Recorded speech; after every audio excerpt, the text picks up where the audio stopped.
ರಾಜ್ಯದಲ್ಲಿ ಗುಟ್ಕಾ ಬ್ಯಾನ್ ಆದೇಶವನ್ನು ವಾಪಸ್ ಪಡೆಯಲಾಗಿದೆ. ಆದೇಶ ವಾಪಸ್ ಪಡೆಯಲು ಸಿಎಂ ಡಿ.ಕೆ. ಶಿವಕುಮಾರ್ ಅವರು ಸೂಚನೆಯನ್ನು ಕೊಟ್ಟಿದ್ದಾರೆ. ಎಸ್ ವೀಕ್ಷಕರೇ, ನಿನ್ನೆಯಿಂದ ಭಾರಿ ಚರ್ಚೆ ಆಗ್ತಾ ಇತ್ತು, ರಾಜ್ಯದಲ್ಲಿ ಗುಟ್ಕಾ ಬ್ಯಾನ್ ಆಗುತ್ತೆ ಅಂತ ಹೇಳಿ. ಆ ಆದೇಶವನ್ನ ಸದ್ಯಕ್ಕೆ ಸರ್ಕಾರ ಆದೇಶವನ್ನ ಪಡೆಯೋದಕ್ಕೆ ಡಿ.ಕೆ. ಶಿವಕುಮಾರ್ ಅವರು ಸೂಚನೆಯನ್ನು ಕೊಟ್ಟಿದ್ದಾರೆ. ಆದೇಶವನ್ನ ವಾಪಸ್ ಪಡೆಯಲು ಮುಖ್ಯಮಂತ್ರಿಗಳು ಸೂಚನೆಯನ್ನ ಕೊಟ್ಟಿದ್ದಾರೆ. ಕೂಡಲೇ ಆದೇಶ ಹಿಂಪಡೆಯುವಂತೆ ಸಿಎಂ ಆದೇಶ ಹೊರಡಿಸಿದ್ದ. ಸಚಿವ ಸಂಪುಟ ಸಭೆಯಲ್ಲಿ ಬ್ಯಾನ್ ವಿಷಯ ಪ್ರಸ್ತಾಪ ಆಗಿದೆ. ಗುಟ್ಕಾ ನಿಷೇಧ ಆದೇಶ ಹೇಗೆ ಮಾಡಿದ್ರಿ ನೀವು ಅಂತ ಹೇಳಿ ಸಿಎಂ ಪ್ರಶ್ನೆಯನ್ನ ಮಾಡಿದ್ದಾರಂತೆ. ಆರೋಗ್ಯ ಇಲಾಖೆ ಕಾರ್ಯದರ್ಶಿಗೆ ಸಿಎಂ ಡಿ.ಕೆ. ತರಾಟೆಗೆ ತೆಗೆದುಕೊಂಡಿದ್ದಾರೆ. ಗಂಭೀರ ಆದೇಶವನ್ನ ನಮ್ಮ ಗಮನಕ್ಕೆ ತರದೆ ಹೇಗೆ ಮಾಡಿದ್ರಿ ನೀವು ಅಂತ ಹೇಳಿ ಅವರು ಕಟುವಾಗಿ ಪ್ರಶ್ನೆ ಕೇಳಿದ್ದಾರೆ. ದೊಡ್ಡ ನಿರ್ಣಯ ಮಾಡುವಾಗ ನನ್ನ ಗಮನಕ್ಕೆ ತರಬೇಕು. 7-8 ಜಿಲ್ಲೆಯ ರೈತರ ಮೇಲೆ ಪರಿಣಾಮ ಬೀರಲಿದೆ. ಇದು ಗುಟ್ಕಾ ಬ್ಯಾನ್ ಆದೇಶ ವಾಪಸ್ಗೆ ಸಿಎಂ ಡಿ.ಕೆ. ಸೂಚನೆಯನ್ನ ಕೊಟ್ಟಿದ್ದಾರೆ. ಎಸ್ ವೀಕ್ಷಕರೇ, ರಾಜ್ಯದಲ್ಲಿ ಯಾವಾಗ ಗುಟ್ಕಾ ಬ್ಯಾನ್ ಆಗುತ್ತೆ ಅಂತ ಹೇಳಿ ವಿಚಾರ ಹರಿದಾಡೋದಕ್ಕೆ ಸ್ಟಾರ್ಟ್ ಆಯ್ತು, ಆವಾಗ್ಲಿಂದ ಕೂಡ ಅಡಿಕೆ ಬೆಳೆಗಾರರು ಬೆಳೆಗಾರರಿದ್ದಾರೆ ಅವ್ರ ಅಕ್ಷರ ಸಹ ದಂಗಾಗಿ ಹೋಗಿದ್ರು, ಆತಂಕದಲ್ಲಿ ಮುಳುಗೋಗಿದ್ರು. ಹೇಗೆ ಕತೆ ಅಂತ ಹೇಳಿ, ಯಾಕಂತ ಹೇಳಿದ್ರೆ ಮೊದಲೇ ಅಡಿಕೆಗೆ ಬೆಲೆ ಸಿಗ್ತಾ ಇಲ್ಲ, ಅಡಿಕೆ ಬೆಳೆಗಾರರು ಪರದಾಡ್ತಾ ಇದ್ದಾರೆ. ಕಷ್ಟಪಟ್ಟು ಮಾರ್ಕೆಟ್ಗೆ ತಂದ್ರಿಗೆ ಅದಕ್ಕೆ ಸೂಕ್ತ ಬೆಲೆ ಇಲ್ಲ. ಅದರಲ್ಲಿ ಅಡಿಕೆ ಬೆಳೆಸಿ ಏನು ಪದಾರ್ಥಗಳನ್ನು ರೆಡಿ ಮಾಡ್ತಾರೆ, ಈ ಗುಟ್ಕಾಗಳು, ಮತ್ತೊಂದು ವಿಮಾಲು, ಬೇರೆ ಬೇರೆ ಏನೇನು ಇದಾವಲ್ಲ ಅವೆಲ್ಲವನ್ನ ಬ್ಯಾನ್ ಮಾಡಿದ್ರೆ ಅಡಿಕೆ ಬೇರೆ ಯಾವುದಕ್ಕೆ ಯೂಸ್ ಆಗುತ್ತೆ? ಅಂದರೆ ಹೆಚ್ಚಿಗೆ ಯೂಸ್ ಆಗೋದು ಇದಕ್ಕೆ ಅಲ್ಲ. ಸೊ ಬೇರೆದಕ್ಕೆಲ್ಲ ಯೂಸ್ ಆದರೂ ಕೂಡ ಒಂದು 60% ಗುಟ್ಕಾಕ್ಕೆ ಯೂಸ್ ಆಗುತ್ತೆ ಅಡಿಕೆ. ಸೊ ಇದರಿಂದ ರಾಜ್ಯದಲ್ಲಿ ಬಹಳ ಗೊಂದಲ ಸೃಷ್ಟಿಯಾಗಿತ್ತು. ಅಡಿಕೆ ಬೆಳೆಗಾರರು ಸಿಎಂಗೆ ಮನವಿ ಮಾಡೋದು ಎಲ್ಲವೂ ಆಯಿತು.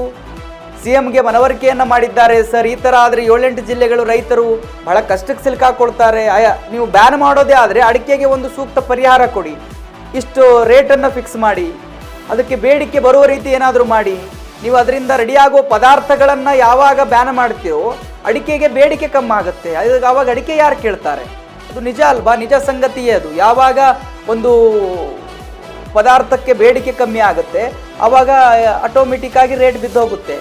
ನೀವು ಗುಟ್ಕಾ ಬ್ಯಾನ್ ಮಾಡಿದ್ರೆ ಇದು ಆಗುತ್ತೆ. ಎಸ್, ಗುಟ್ಕದಲ್ಲಿ ನಿಕೋಟಿನ್ ಇರುತ್ತೆ, ನಿಶಾ ಪದಾರ್ಥ ಇರುತ್ತೆ, ಅವೆಲ್ಲವೂ ಇರುತ್ತೆ ನಿಜ. ಬಟ್ ರೈತರಿಗೆ ಒಂದು ಸೂಕ್ತ ಮಾರ್ಗವನ್ನು ತೋರಿಸಿ ಅದಾದ ಮೇಲೆ ಗುಟ್ಕಾ ಬ್ಯಾನ್ ಮಾಡಿದ್ರೆ ಒಂದು ಲಾಜಿಕ್ ಆಗಿ ಒಪ್ಕೊಳ್ಬೋದು, ರೈತರಿಗೆ ಯಾವುದೇ ತೊಂದರೆ ಆಗ್ತಾ ಇಲ್ಲ ಅಂತ. ಯಾವಾಗ ಏಕಾಏಕಿ ಈ ರೀತಿ ನಿರ್ಧಾರಗಳು ತಗೊಂಡಾಗ ನೋಡಿ, ಸಡನ್ ಆಗಿ ನಿನ್ನೆ ಒಂದು ಈ ರೀತಿಯ ಸುದ್ದಿ ಹರಿದಾಡ್ತಾ ಇದೆ, ಸರ್ಕಾರ ಗುಟ್ಕಾ ಬ್ಯಾನ್ ಮಾಡುತ್ತೆ ಅಂತ ಹೇಳಿದಾಗ ಎಷ್ಟೋ ಟನ್ ಈ ಅಡಿಕೆ ಇದೆಯಲ್ಲ ಅದನ್ನ ಈ ಆಮದು ಏನಾಗುತ್ತಲ್ಲ, ಈ ಎಕ್ಸ್ಪೋರ್ಟ್ ಆಗುತ್ತಲ್ಲ, ಅದು ನಿಂತೋಗ್ಬಿಟ್ಟಿತ್ತು.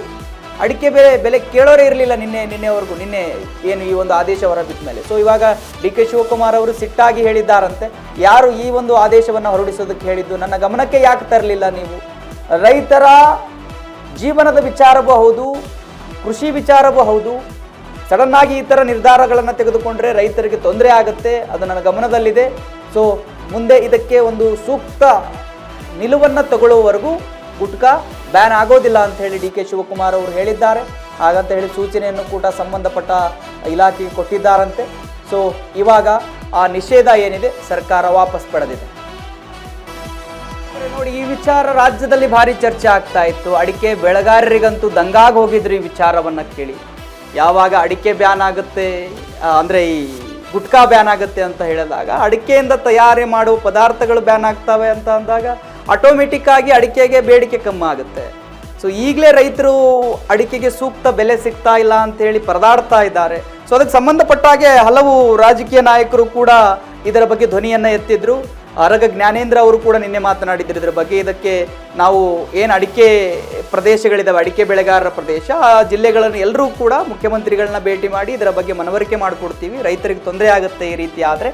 ಸೊ ಈ ರೀತಿಯ ನಿರ್ಧಾರಗಳನ್ನು ತೆಗೆದುಕೊಳ್ಳೋಕ್ಕೂ ಮುಂಚೆ ಬೇರೆ ಮಾರ್ಗವನ್ನು ನೀವು ರೈತರಿಗೆ ಕೊಡಿ, ಅಡಿಕೆಗೆ ಸೂಕ್ತ ಬೆಲೆಯನ್ನು ಡಿಸೈಡ್ ಮಾಡಿ, ಆಮೇಲೆ ಈ ಥರದ ನಿರ್ಧಾರವನ್ನು, ಈ ಥರದ ಆದೇಶವನ್ನು ತೆಗೆದುಕೊಳ್ಳಿ ಅಂತ ಹೇಳಿ ಮನವರಿಕೆ ಮಾಡಿಕೊಡ್ತೀವಿ ಅಂತ ಹೇಳಿ ಹೇಳ್ತಾ ಇದ್ರು.